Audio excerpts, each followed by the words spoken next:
Olá a todos, vamos retornando para nossas salas, para nossos lugares para começar, vamos retomar o andamento do RILA na sequência agora dos nossos palestrantes.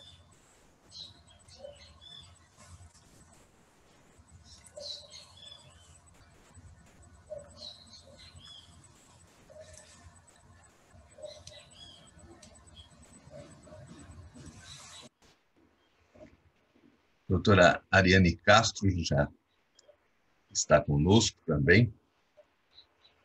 Então, nesta segunda tomada, muito bem-vinda, doutora Ariane. Muito obrigado pela presença e pelo apoio ao nosso RILA Expo. E então, agora nós teremos a palestra Saúde e Segurança. A nossa palestrante é a doutora Ariane Castro, que conhece bastante bem essa causa e sempre nos ensina com bastante qualidade essa nossa participação, essa saúde e segurança. Por favor, doutora, está com a palavra. Obrigado. Obrigada. Bom dia a todos. Antes de começar, quero agradecer mais uma vez o convite de estar com vocês, né? Esse ano online, nos outros anos a gente tinha uma participação ao vivo, né? Ou seja, presencial. Mas vamos lá, adaptação ao novo normal, né? Exatamente. E esse tema que me foi dado, que é saúde e segurança, né? Eu acho que é bem adequado ao momento que nós estamos vivendo, que é um momento de pandemia, onde nós temos que ter, antes de tudo, realmente segurança na saúde, para não adoecermos, né, diante dessa pandemia que estamos vivendo. Então, vamos começar o assunto. Vou colocar aqui a aula, tá? Eu acho que é assim, vamos ver. Vou colocar aqui na forma de apresentação. Ok, acertei? Tá tudo certinho? Tudo certo, tudo certinho. Ok. Então tá certo, então tá bom. Então vamos começar, gente. Eu quero começar o dia de hoje, né, colocando esse quadradinho, só interrompendo, essas telinhas que ficam aqui do lado, elas cobrem um pouco o meu texto. Tem como tirar dessa posição? Alguém tá entendendo o que eu estou falando? Ariane, bom dia. Clica nas janelinhas, tem um risquinho, um quadradinho, 2 quadradinhos e vários. Clica no primeiro, que ele minimiza. Agora, que bom, que legal, obrigada. Então, nada. Vou começar então com uma frase que eu achei interessante, né, do pensador chinês Confúcio, né, que antes de Cristo já falava isso: se queres prever o futuro, estudas o passado. Né? Então, nós vamos começar falando de passado para chegar aqui onde nós estamos hoje em dia, que é o nosso presente, mas que era o futuro em relação ao passado anteriormente. Né? Então, começando no passado, falando de doença, de saúde, de pandemias e epidemias, vamos começar falando da peste de Atenas, que começou em 430 a.C. E foi até 427 a.C. Então, ela foi muito bem documentada por Tucídides, que era um historiador, né? E ele colocou que essa peste começou na zona portuária de Atenas, no início da guerra do chamado Peloponeso. E acha-se, até hoje, não se tem certeza se foi um surto de peste bubônica, se foi um surto de febre tifoide ou uma outra doença chamada tifo. Mas isso teve um efeito fulminante nas tropas atenienses. E observou-se também que tinha um grande impacto nas mulheres grávidas. E até 35% da população ateniense deve ter morrido em consequência dessa peste, né, que provavelmente foi uma dessas 3 doenças já citadas. Então, aqui nós observamos a teoria de que a grande circulação de pessoas por causa da guerra foi que levou à disseminação dessa doença. Então, ela foi se disseminando pela mobilidade com que os soldados, né, na época da guerra, iam se movimentando de um território para outro e entrando em contato com as pessoas, né, e disseminando, né, a chamada peste de Atenas.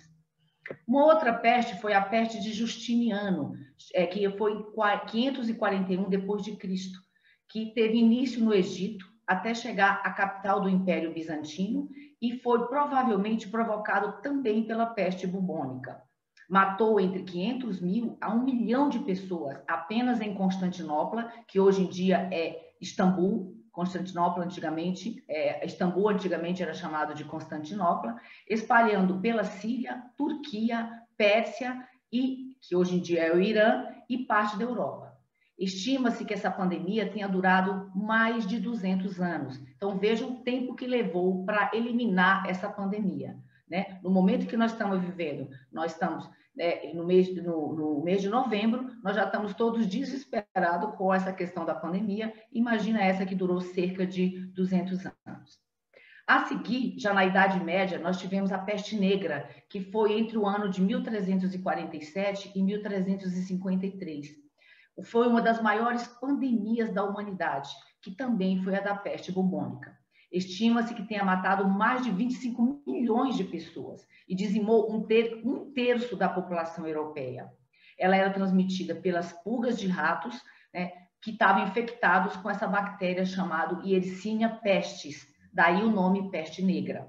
Né? Peste negra também porque, além da palavra pestes, da bactéria, né, também provocavam lesões pustulosas, como tem aqui nessa foto, né, que iam ficando de aspecto enegrecido. Então, por isso também eram chamadas de peste negra, né, que era também a peste bubônica, porque formava esses nódulos pelo corpo e davam os chamados bubões na região das axilas e das virilhas, por isso chamado de peste bubônica. Então, vejam que esta pulga aqui, infectada com esta bactéria Yersinia pestis, é que levava ao aparecimento dessas lesões chamado peste negra.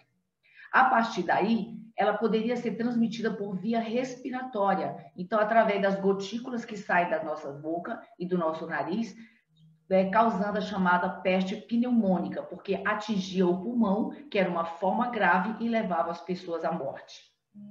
Em 2013, ainda foram notificados 126 mortes por peste negra em todo o mundo. Ou seja, ainda existe, mas existe muito pouco.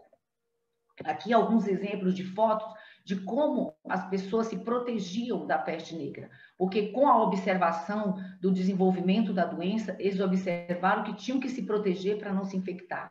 Então, esse aqui era chamado o médico da peste negra, que ele se vestia com essas longas roupas e essa máscara com este bico aqui, né? Essa é uma máscara real da época da peste negra. Em seguida, nós temos em 1889 a chamada gripe russa, que foi a primeira que foi documentada com detalhes. Ela se proliferou inicialmente em 2 semanas no Império Russo e chegou até o Rio de Janeiro. Então, vejam com que distância que se disseminou essa chamada gripe russa. E 1 milhão de pessoas morreram em decorrência dessa doença. O vírus provavelmente era o vírus H2N2, que é o vírus da gripe aviária, ou seja, tem uma origem nas aves. Em seguida, nós temos a pior de todas as pandemias do mundo, que foi a chamada gripe espanhola, que foi em 1918. Causou a morte de mais de 50 milhões de pessoas. E ela foi causada pela mutação do vírus da influenza A, que é o chamado H1N1, que é a gripe suína. É essa que nós tomamos a vacina todo ano para H1N1. Sempre se questionou se essa origem era nos Estados Unidos ou na China, mas a documentação mais fidedigna que se tem é que ela tem iniciado no Fort Riley, no estado do Kansas, nos Estados Unidos, através desse soldado chamado Albert Gitchell, que ao sair desse forte foi levando a pandemia e ela atingiu todos os continentes do planeta. Ocasionou surtos pandêmicos nos anos de 1957 e 1968. Mas ela continuou ainda por muito tempo. A doença surgiu, então, no contexto da Primeira Guerra Mundial. Então, você imagina que se tem guerra. Guerra tem mobilização de pessoas. Então, as tropas, né, que estão guerreando, os soldados, eles se mobilizam de um lugar para outro. Então, eles vão levando e disseminando a doença por todos os cantos do mundo. Na gripe espanhola, houve 3 ondas de contágio. Essa coisa de onda, vocês todos devem estar ouvindo falar na televisão da primeira onda do Covid e que agora talvez se comece a segunda onda, né? Pois a gripe espanhola, gente, teve 3 ondas que se estenderam de 1918 a 1919. E a segunda onda ficou conhecida como a de maior capacidade de contaminação e foi a mais mortal. Por isso, todos nós temos que ter cuidado em relação ao Covid-19 atualmente, com essa segunda onda que está vindo aí e que pode ser pior do que a primeira onda. E essa gripe espanhola chegou no Brasil em setembro de 1918, com alguns passageiros que vieram de um navio chamado Demerara, que era um navio inglês, que também tinha passado por Portugal e desembarcou, né, passando por Recife, Rio de Janeiro e Salvador. Esses passageiros, ao descerem, trouxeram o vírus da gripe espanhola e disseminaram pelo Brasil, dizimando as populações indígenas e levando ao óbito cerca de 35 mil brasileiros. Então, vejam a agressividade desse vírus, né? Aqui algumas fotos de como as pessoas ficaram na época da gripe espanhola. Então, todos aqui já se protegendo, né, com o uso de máscaras, como nós estamos fazendo atualmente, e aqui a quantidade de pessoas, né, infectadas que ficavam internadas em hospitais. Né? Você vê que aqui que não é um ambiente hospitalar, é um ambiente que provavelmente é um hospital de campanha, como nós tivemos também agora na época do Covid-19 em vários lugares, os chamados hospitais de campanha. Aqui outra foto mostrando o desespero das pessoas atrás de alimentos. Aqui é uma foto de jornal da época, mostrando o quartel central do Corpo de Bombeiros, com os populares à espera da venda de galinhas para se alimentar. Porque com tudo isso houve falta de alimento, falta de tudo, como também, né, tem acontecido no mundo agora, em frente à pandemia atual. Aqui a devastação da epidemia, mostrando os caixões mortuários no cemitério do Caju, insepultos, ou seja, sem serem sepultados, porque não tinha coveiros para sepultar. Então, a grande quantidade de caixões aqui, vocês vejam, empilhados, porque não tinha capacidade de pessoas, quantidade, ou seja, para fazer o sepultamento desses corpos. Em seguida, nós temos a chamada o tifo, que é uma doença que é causada por uma bactéria chamada Rickettsia provazekii. Matou mais de 3 milhões de pessoas no mundo.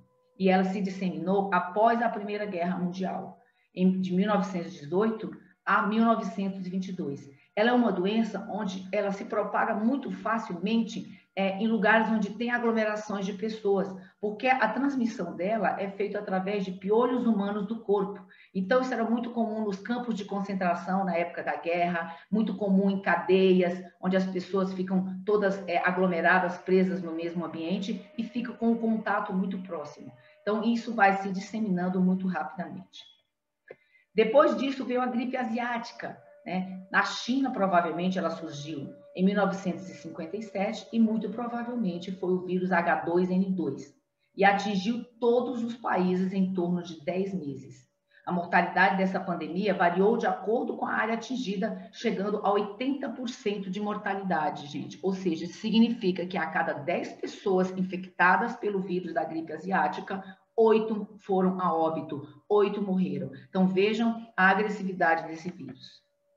Depois veio a gripe de Hong Kong, que foi na China em 1968, com um subtipo do vírus H3N2, que infectou cerca de 500 mil pessoas em Hong Kong, causando um grande impacto na Guerra do Vietnã. Então, na Guerra do Vietnã, foram muitos soldados americanos para a Guerra do Vietnã, que quando voltaram para os Estados Unidos, ele foi levando esse vírus e que se espalhou rapidamente no mundo inteiro. Temos ainda uma outra doença muito importante, que foi a varíola. A varíola causada pelo Orthopox variolae, né, que é um vírus de transmissão também através das vias respiratórias, ou seja, através das gotículas que saem da nossa boca, da tosse, do espirro, etc. Foi de 1896, vejam que aqui é 1800, a 1980. Infectou cerca de 30 milhões de pessoas que foram a óbito. 300 milhões de pessoas.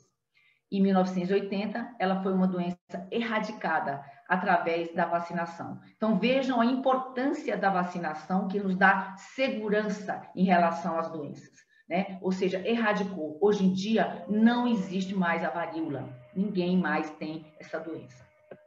Depois, já no século XXI, nós temos a gripe suína. Essa, vocês que são mais jovens, já devem ter ouvido falar, já ouviram falar, porque as outras são mais antigas, né? Ela é causada pelo vírus H1N1, que foi o primeiro a gerar uma pandemia no século XXI.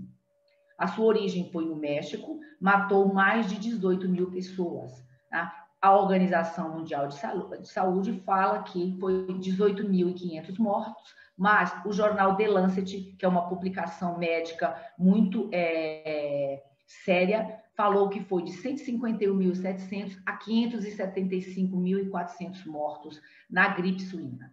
Tá? A gente sabe que muitas dessas doenças, a gente não sabe direito o número deles porque não tem uma notificação fidedigna, né? Eles não notificam para o governo todos os casos de doença e aí a gente fica sabendo apenas aquele número que é notificado, ou seja, que é comunicado ao governo, né, que foi infectado por aquele vírus. Aquilo que não foi notificado ao governo vai passar e a gente fica sem saber o real número de pessoas que foram a óbito. Aqui, só para ilustrar, o vírus da gripe A, da pandemia de 2009, a gripe suína, que é esse aqui, o vírus H1N1, o famoso H1N1.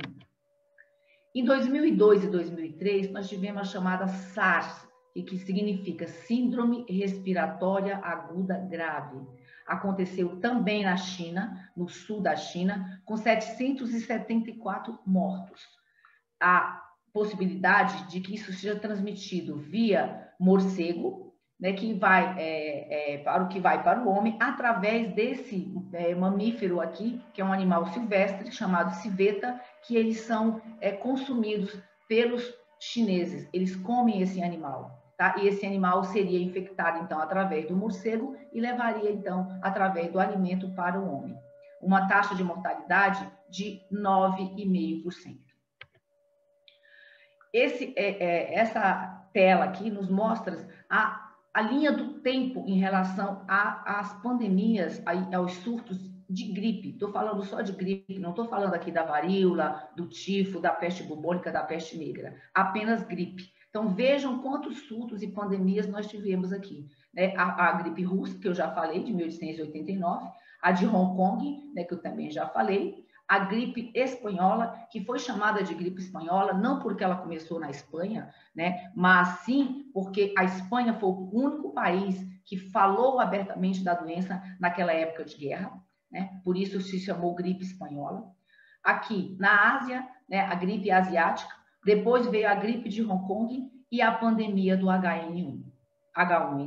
Então, essa é a linha do tempo, né? Você veja aqui de 1895 até aqui, entre 2009, né, com a gripe do H1N1 e agora, né, com o nosso Covid-19, né? Bem, uma outra epidemia ou pandemia importante de ser citada é a da AIDS, que começou em 1981 e vem até os dias presentes. Por que até o dia presente? Porque ela continua sendo uma pandemia. Ela continua atingindo o mundo como um todo. E ela é causada pelo vírus da imunodeficiência humana, que é o HIV. E ele é mais comumente transmitido durante a relação sexual sem uso do preservativo e pela troca de fluidos corporais, né, com aquela pessoa que está infectada pelo vírus, lógico. Também há a transmissão durante a gravidez e parto, se a mãe estiver infectada. Mas isso, hoje em dia, se a mulher não estiver em tratamento. Porque se a mulher estiver em tratamento, ela está tomando medicamento para o HIV, né? Ela tem uma carga viral indetectável, ela vai tomar o medicamento, o AZT, durante o trabalho de parto, e o bebê, ao nascer, vai também tomar o AZT durante 4 semanas, isso diminui a transmissão para menos que 1%. Outra causa de transmissão seria as transfusões sanguíneas, transplante de órgãos e amamentação, desde que a pessoa que seja o doador ou a mulher que está amamentando esteja infectado pelo vírus HIV. E ainda por compartilhamento de agulhas contaminadas, principalmente naqueles usuários de drogas injetáveis, né? Porque eles ficam trocando, né? Usam a mesma seringa, a mesma agulha, para várias pessoas e vai passando de um para o outro. Só para vocês terem ideia, atualmente nós temos 36,9 milhões de pessoas que vivem com HIV no mundo. Isso é uma notificação feita até o fim de 2019. Ainda falando de HIV, cerca de 2/3 do total das pessoas infectadas pelo HIV vivem nos países da África, né, que são países pobres, com situações de higiene sanitária precária, né, que não tem dinheiro para oferecer o tratamento, como aqui no Brasil, que é feito absolutamente de graça o tratamento para todas as pessoas que são infectadas pelo HIV. Lá eles não têm esse privilégio. Estima-se que 21,7 milhões de pessoas recebem os antirretrovirais atualmente, ou seja, os medicamentos para o HIV. 15,2 milhões de pessoas estão infectadas, continuam sem tratamento. Então, vejam que existe muita gente que não toma o medicamento. Por quê? Porque não tem condições, porque não sabe que está infectado pelo HIV, estão em situações de pobreza que não têm disponibilidade do medicamento. 690 mil pessoas morreram no ano de 2019 por conta do HIV. Então, isso, nós estamos falando, gente, do ano passado. Foram 690 mil pessoas. Né? 75,7 milhões de pessoas foram infectadas desde o início da epidemia ou pandemia da AIDS até o final de 2019. Quem viveu aquela época, né, ou seja, quem tem 40 anos ou mais, né, chegou a ver o que saía nos jornais, como isso aqui, que é um recorte de jornal da época, onde a AIDS era chamada de peste gay, porque inicialmente a AIDS apareceu dentro dos grupos dos homossexuais, mas depois ela foi se disseminando entre os heterossexuais, né? Ou seja, entre homens e mulheres, chegando a um ponto que para cada um homem infectado tinha uma mulher infectada. Então, essa aqui, gente, era a cara da AIDS naquela época. Então, naquela época, não havia medicamentos disponíveis para o tratamento, né, do HIV, e o paciente ficava desse jeito aqui, consumido, né, pelo vírus e pelas doenças oportunistas que iam acometendo esse paciente. Aqui algumas fotos de pessoas famosas, como o Cazuza, né, que foi infectado pelo HIV, né, e ele terminou dessa forma. Olha a foto dele aqui, né, onde ele, aqui antes de ser infectado pelo vírus, e olha a fisionomia, a face dele. Então, essa era a face do HIV, coisa que hoje em dia já não acontece, porque nós temos medicamentos que não curam o HIV, mas que controlam a doença e as pessoas têm uma qualidade de vida igual a qualquer pessoa não infectada. Aqui algumas fotos de algumas pessoas famosas que morreram por conta do HIV. O ator Lauro Corona, o Cazuza, o cantor Renato Russo, que era cantor, o Magic Johnson, né, e o Freddie Mercury, que era o cantor da banda Queen, muito famoso também.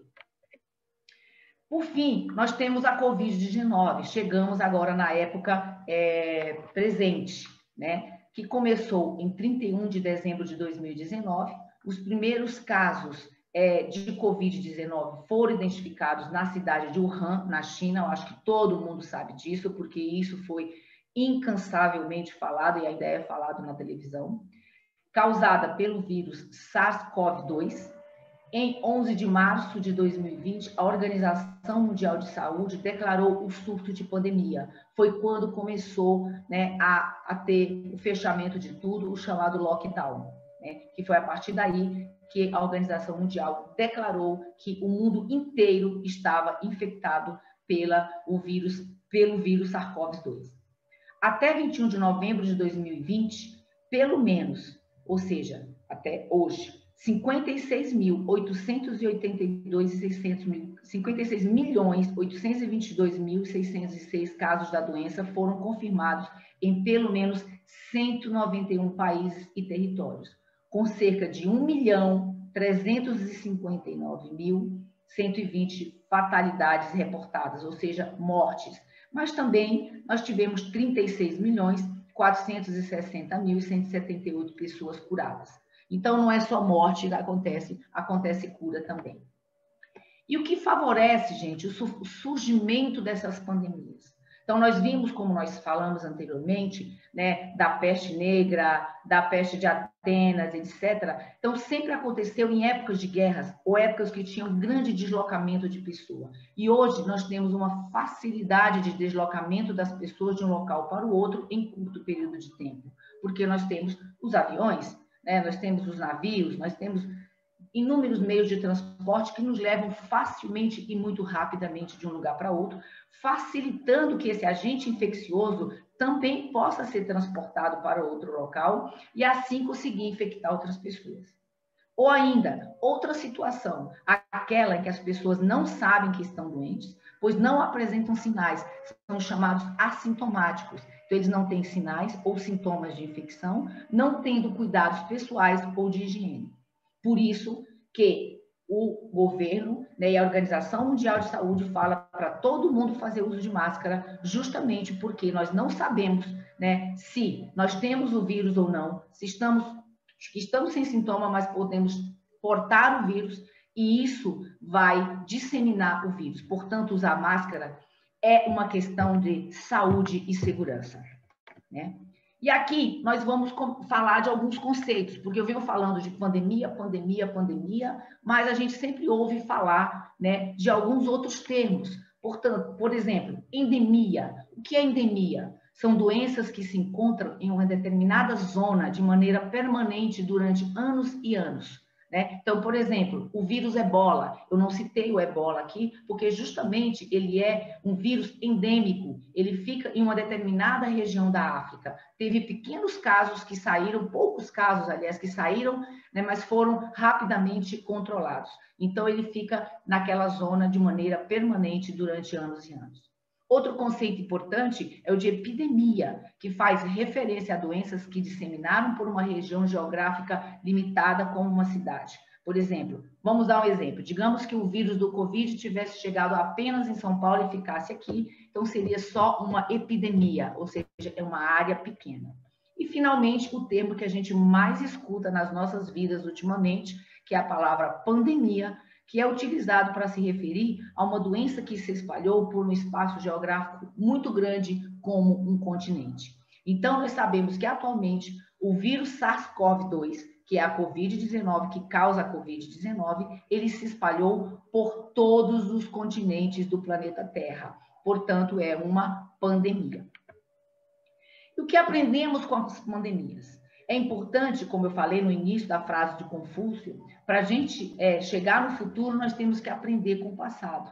Então, nós tiramos lições dessas pandemias que passaram, de todas essas doenças, e elas nos trouxeram conhecimento, né? Como, por exemplo, durante a gripe espanhola, foi que se começou o desenvolvimento de sistemas de saúde pública em todo o mundo, né? Onde foi se observando que tratar a pessoa caso a caso não seria suficiente. Nós teríamos que tomar medidas de saúde pública, portanto, nós teríamos que dar segurança a todas as pessoas, né? E essas medidas de saúde pública, elas são fundamentais para a contenção de qualquer doença, né? Não só a Covid-19 como nós temos agora, mas com um simples resfriado, né, que não mata ninguém, né? Portanto, essas são as medidas de saúde pública que normalmente elas são implantadas. A famosa quarentena, que nós já conhecemos esse termo começou lá em Veneza, quando em uma dessas, na época da gripe espanhola, onde as pessoas que aportavam de navio, elas tinham que ficar 40 dias isoladas para não transmitir nenhuma doença para as outras pessoas. Daí a palavra quarentena. Outra medida de saúde pública é separar os casos leves dos casos graves, né? Justamente para não ficar contaminando pessoas, né? Ou dando a chance daquela pessoa também se agravar, né? Diante de um caso leve. E ainda limitar a circulação de pessoas. Então, essas 3 medidas de saúde pública, gente, são fundamentais para a segurança das pessoas, para a segurança da saúde pública.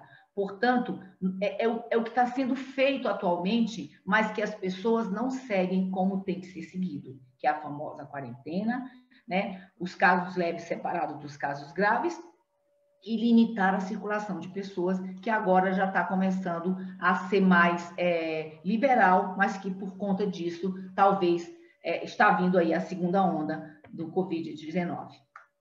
Como enfrentar, então, uma pandemia? Para enfrentar a pandemia, a principal estratégia para impedir que ela ocorra ou que ela se viralize em proporções maiores é a chamada preparação. E o que é preparação? É definir as ações que governos, comunidades e organizações devem empregar para enfrentar as doenças de possível alcance internacional. Atualmente, há orientações de como se preparar no Regulamento Sanitário Internacional. Então, existe um documento chamado Regulamento Sanitário Internacional, que é um acordo realizado em 2005, que vão definir essas ações que os governos, comunidades e organizações devem empregar para enfrentar as doenças que alcançam esse nível internacional. Portanto, existem tarefas que cabem às autoridades para tornar os países mais resilientes, mais resistentes a essas emergências. E, portanto, incrementar os sistemas de saúde, criar política de segurança sanitária, ou seja, segurança contra as ameaças de saúde. Nós temos que prevenir, detectar e responder rapidamente a novos surtos de doenças infecciosas. E essa preparação antecipada, ela pode representar a diferença de doentes que um país consegue poupar ou de vidas que pode salvar em uma epidemia. Então, nós temos que estar preparados, gente, para enfrentar essas doenças. E diante do que aconteceu no passado, né, nós fomos aprendendo que nós não podemos enfrentar uma doença e uma pandemia somente no momento em que ela aparece, mas se preparar para receber essas possíveis doenças com toda uma estratégia, né, sanitária, de saúde, de medicamentos, de tudo, né, de situações políticas, inclusive, que pesou muito, tem pesado muito na questão do Covid-19. Portanto, as etapas, né, do Regulamento Sanitário Internacional, que é esse documento que foi feito em 2005, tem 5 etapas. Né? A etapa de prevenção, que seriam ações que vamos implementar para impedir o surgimento ou a propagação. Então, cuidar para que não apareça a doença. Né? Não só tratar depois que já está instalada, mas impedir o surgimento e ainda impedir a propagação.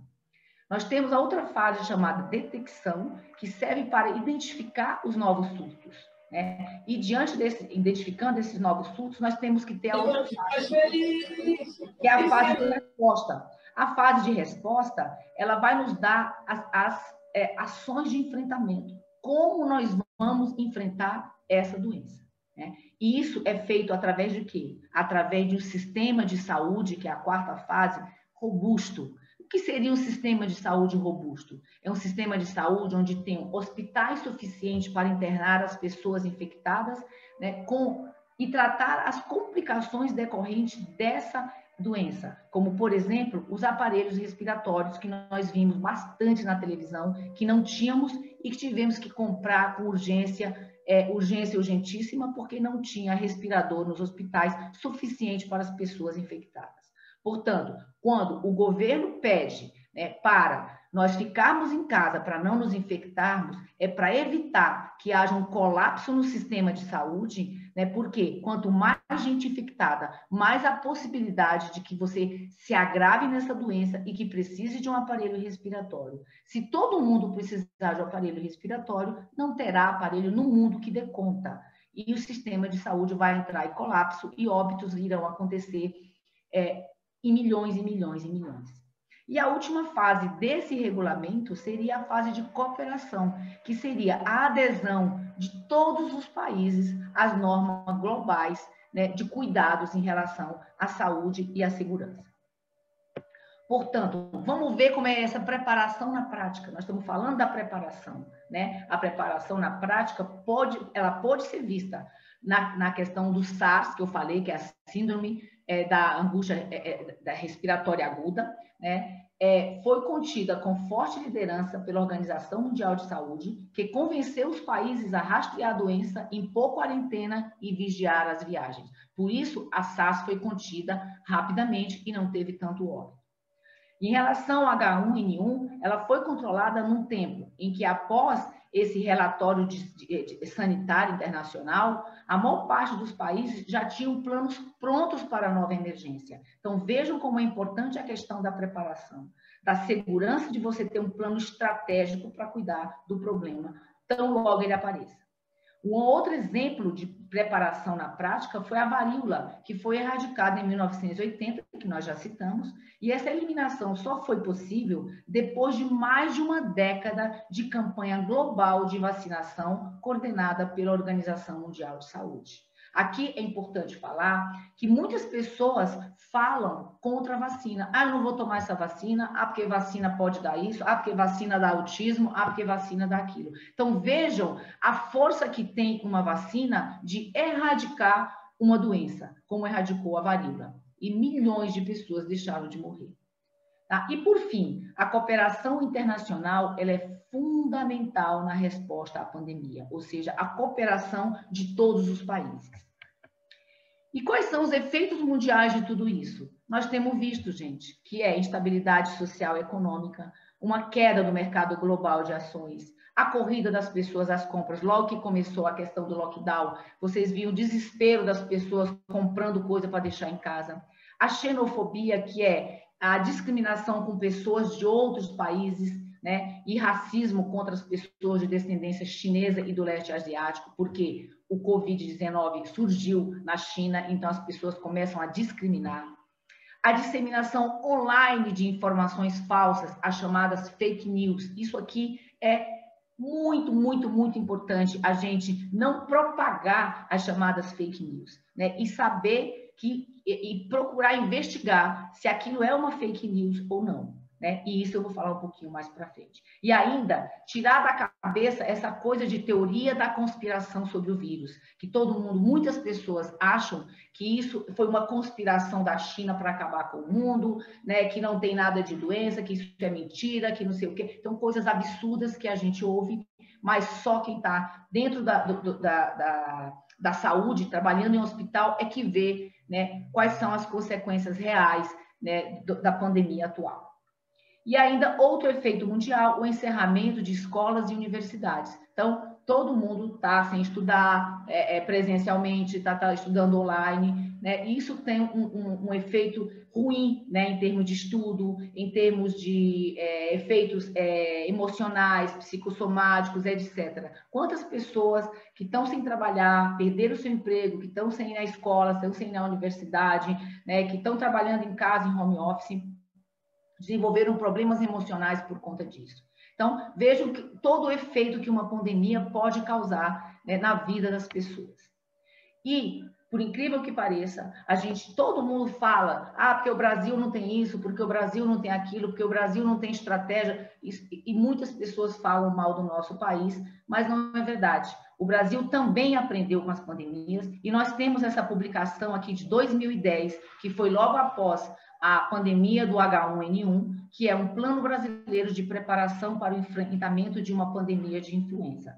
Então, essa publicação tem como objetivo traçar responsabilidades, compromissos e ações de diversos outros setores, inclusive a população, que terão de desempenhar papéis importantes por ocasião de uma pandemia na chamada fase de contenção e fase de mitigação. Então, vejam aqui que tem essa frase, inclusive a população. Então, não são só as autoridades que têm que fazer, não é só a saúde pública que tem que se mobilizar, mas a população também tem que se mobilizar e se educar no sentido de manter a segurança na saúde.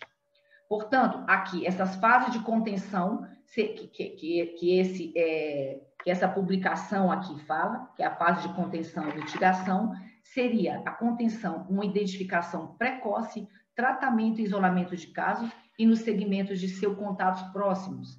E a fase de mitigação seria monitorar a situação epidemiológica. Quantos casos nós temos de cura, etc. E a priorização da assistência aos casos graves ou com potencial de complicação. Ou seja, vocês viram que teve vários hospitais de campanha, tem um hospital que foi montado no Pacaembu, outro que foi montado no ginásio de Ibirapuera, outro no Morumbi, etc., que são o quê? Assistência aos casos graves com os respiradores para aquelas pessoas que desenvolveram insuficiência respiratória por conta do Covid. Então, isso está dentro da chamada fase de mitigação. E dentro dessa publicação que eu falei agora, de 2010, que é uma publicação nossa brasileira, onde se traça todo um plano para a contenção da pandemia, essa publicação faz com que haja mobilização de todos os setores da administração pública, começando pelo Ministério da Saúde, no sentido de fortalecer a organização e a infraestrutura do SUS, né, para o enfrentamento de situação de emergência pública. A Secretaria de Vigilância em Saúde para proteger a saúde da população contra a influenza. Mobiliza também centros de informações estratégicas e resposta em vigilância em saúde para aprimorar e fortalecer o processo de produção e gestão de informações, ou seja, que eles dão as informações relativas ao enfrentamento da pandemia. O setor de coordenação geral de vigilância epidemiológica de doenças transmissíveis, que promove a vigilância epidemiológica da influenza, da gripe, do Covid. A coordenação geral de laboratórios de saúde pública, que ela serve para prover o diagnóstico laboratorial de influenza, ou seja, faz os testes, né, do Covid, necessário à vigilância epidemiológica de modo oportuno e eficiente.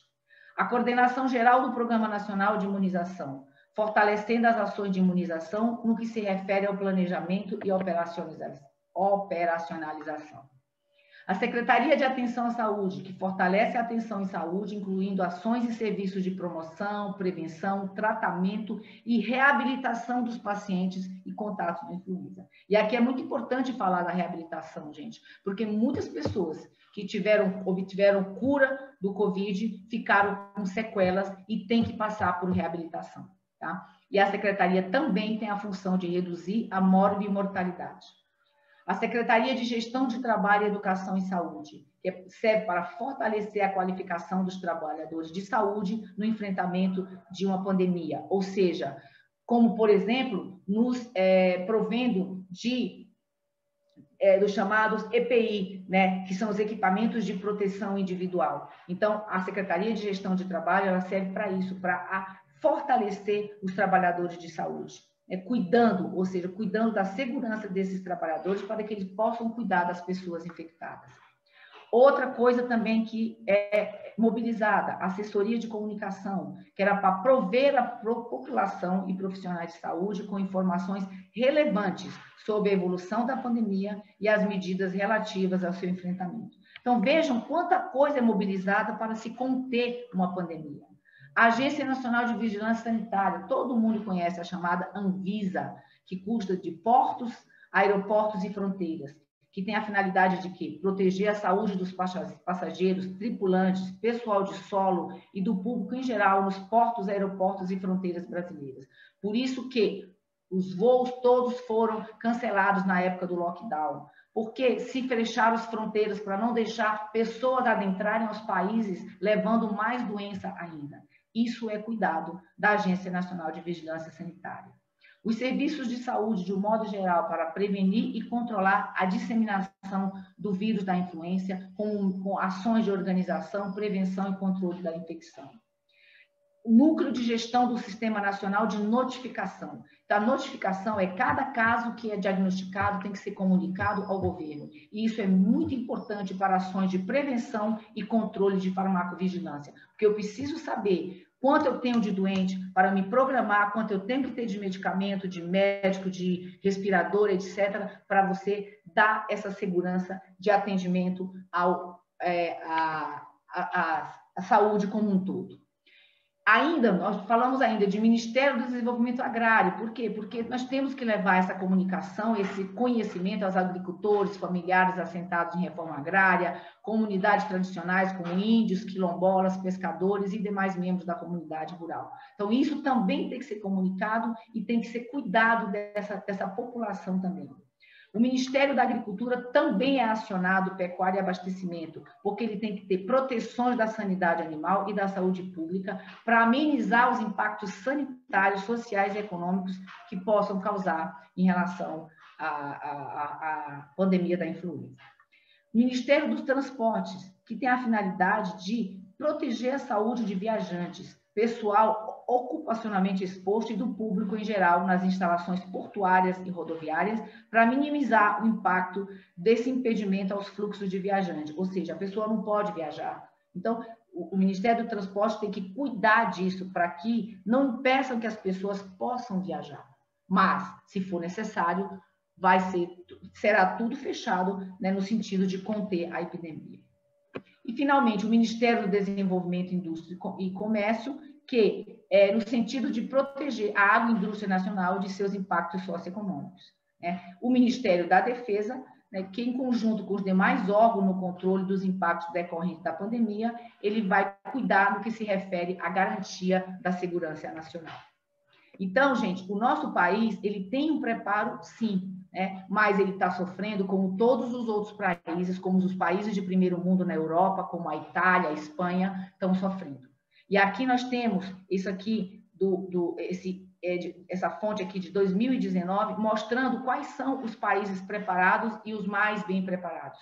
E nós estamos aqui, ó, nos bem preparados, né? Nos bem preparados. Então, nós temos, sim, que nos orgulhar do nosso sistema de saúde, tá? E aqui, já para finalizar, né, nós temos os controles, os protocolos que as pessoas têm que seguir, né, que todo mundo tem que seguir. Protocolos para sair de casa, né? Então, você usar uma roupa que te proteja, a máscara, se você sabe que tem que usar, todo mundo tem que usar. Se você sair com o seu pet, tente evitar que ele se esfregue em superfícies externas. Sempre que você usar um lenço ou a sua máscara, jogar em um lixo dentro de um saco fechado. Evitar usar o dinheiro que vai passando, usar melhor os cartões de débito e crédito. Não tocar no seu rosto antes de higienizar suas mãos.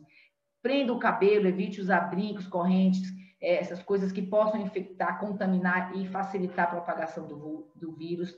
Evitar o transporte público por causa das aglomerações. Levar lencinhos descartáveis e usar para tocar as superfícies. Ao tossir e espirrar, né, não utilizar a mão, utilizar, né, a dobra do braço, do cotovelo. Lavar sempre as suas mãos, sempre que tocar qualquer objeto ou superfície. Usar o álcool gel. Manter o distanciamento entre as pessoas. Né? E quando você for entrar em casa, não toque em nada antes de se higienizar. Tire os sapatos ou higienize os sapatos na porta de entrada. Desinfete as patinhas dos seus animais. Né? Tire a roupa que você usou e coloca no cesto de roupa suja, a sacola plástica para ser lavada. Deixa as bolsas, carteiras, chave, tudo que você vem trazendo da rua na entrada para evitar, né, que você leve para dentro de casa. Tome banho, se não puder, você limpa as áreas expostas com álcool gel ou lava as áreas expostas. Cuidado com os seus óculos e seu celular, né, que são coisas que a gente larga em qualquer lugar e que a gente pode se contaminar e trazer para a gente. Sempre que chegar com as compras da rua, limpar as embalagens que trouxer antes de guardar. Tirar as luvas com cuidado quando você fizer a limpeza, né, do lixo, trocar o lixo e lavar as mãos. E, sempre que possível, fazer desinfecção total da sua casa, dos lugares onde você está, do lugar onde você circula. Né? E não esqueçam, gente, máscara é cuidado com todo mundo. Né? Use máscara, passe álcool gel. Usar máscara, você se protege e você protege o outro. Né? Portanto, se eu te protejo, você me protege. E juntos nós protegemos a todos. Então, tem que usar nas ruas, no comércio, no transporte, nas filas, em todos os lugares. Porque isso é questão de proteção. Vejam a evolução da proteção, né, em relação aos profissionais de saúde. Então, aqui vocês viram aquela figura que eu mostrei da peste negra, né, que era usado isso aqui como equipamento de proteção individual, chamados EPI. Aqui, já na gripe espanhola, né, onde já se usa máscara, proteção no cabelo, etc. E, atualmente, nós usamos isso em ambiente hospitalar, né, que é os aventais descartáveis, máscara, gorro e o chamado face shield, que é essa máscara de acrílico que cobre, e as luvas também. Né? Tudo isso, após ser usado, é descartado de maneira adequada, de modo que não possa infectar mais ninguém. E aqui Um recado para vocês que são jovens, né, e que aparece nas reportagens sempre, né, e você vê que isso aqui é de 30 de julho de 2020, essa foto que eu peguei na internet, falando: coronavírus, jovens sem medo da doença impulsionam surtos e botam risco aos mais velhos. Então, atualmente, sabemos que a população jovem está saindo muito à rua, né, porque não aguentam mais ficar trancados dentro de casa, está todo mundo cansado, e isso pode aumentar o risco, né, de trazer doença para dentro de casa para os mais velhos e para as crianças. E aqui, mais uma vez, chamar a atenção para as chamadas fake news, né, que já existia na época da influência da gripe espanhola, né? Então, propaganda de medicamentos que curavam tudo, gripino, remédio da gripe espanhola, o arsênico, o remédio homeopático mais poderoso. Então, assim, na verdade, não tem um medicamento específico para tratar nem a influenza espanhola e nem o Covid-19 até agora. Tudo isso são fake news e nós temos que ter cuidado para não tomarmos medicamentos sem orientação médica, porque isso tem sido feito e muito pelas pessoas que se falam da ivermectina, do anita, da cloroquina, e muitas pessoas tomaram sem orientação médica. Portanto, isso aqui eu peguei do site do Ministério da Saúde, né, do governo, falando o que são fake news. A vacina da gripe aumenta o risco de adoecer pelo coronavírus. É fake news. As máscaras de doação da China vieram contaminadas com o coronavírus. É fake news, gente. O medicamento para o Covid-19 existe? Não, ainda não existe. É fake news. A Rússia anunciou a cura para o coronavírus. Ela não anunciou. Tem uma vacina russa, mas ainda não se fala em cura. Chá de limão com bicarbonato quente cura o coronavírus. Então, são essas coisas que vão se disseminando popularmente. Também é fake news. Beber muita água e fazer gargarejo com água morna, sal e vinagre previne o coronavírus. É fake news. Todos os países adotam as mesmas medidas para enfrentar o coronavírus. Não, é fake news, porque cada país adota as medidas que são necessárias de acordo com as necessidades da sua população. Portanto, mais uma vez, para a população de um modo geral, eu coloquei essa figurinha que eu acho uma graça. Fica dentro de casa. Tá? Essa é uma das melhores formas de prevenção, é não ter contato, certo? E eu agradeço a atenção de todos vocês e estou aberta para todas as perguntas. Muito obrigada.